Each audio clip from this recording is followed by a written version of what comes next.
Ginisa sa Senado ang mga opisyal ng DA o Department of Agriculture dahil sa pagsipa ng presyo ng bawang. Naungkat din ang di umano'y pakikipagsabwatan ng ilang opisyal sa kartel ng bawang.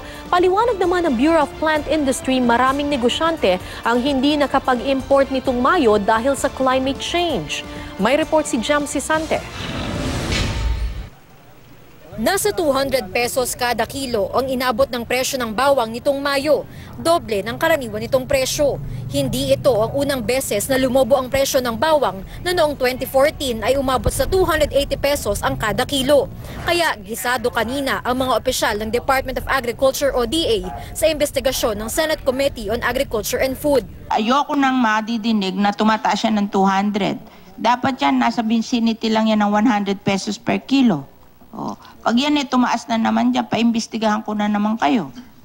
Tigilan nyo ako dyan, paimbestigahan ko kayo sa Competition Commission. Ako magpa-file ng case.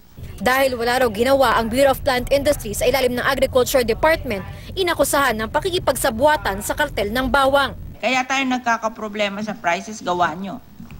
Oh, nung last time, pinatanggal na BPI kasi kasabwat siya ng kartel. O ikaw, kasabwat ka ba rin ng kartel? Hindi po. Oh, ano ginagawa nyo?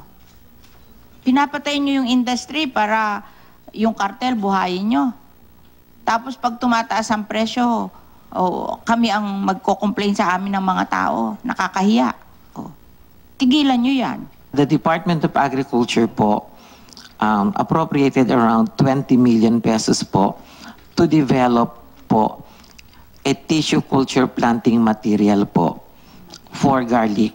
Paliwanag naman ng Bureau of Plant Industry, maraming negosyante ang hindi nakapag-import nitong Mayo dahil apektado ng climate change ang production ng bawang sa China, kung saan kinukuha ang karamihan ng supply ng bawang sa Pilipinas. Ang report po nila noon ay number 1, kaya po walang dumating noon ay ang China was affected at delayed ang kanilang harvest, at ang harvest pa lang po nila noon, ma'am, ay nag-harvest pa lang ng month of May.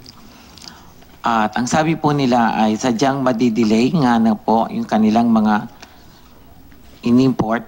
Ipapatawag susunod na pagdinig ang mga nag-i-import ng bawang at ibang opisyal ng DA. Balik naman na sa normal na 100 pesos kada kilo ang presyo ng bawang. Bagay na ikinatutuwa ng mga nagtitinda dahil mahina ang benta kapag sobrang mahal nito. Mas malakas ngayon ang konsumo kasi yung dating nakakabili ng 1/4 ngayon minsan kalahating kilo na. Jam Sisante, GMA News.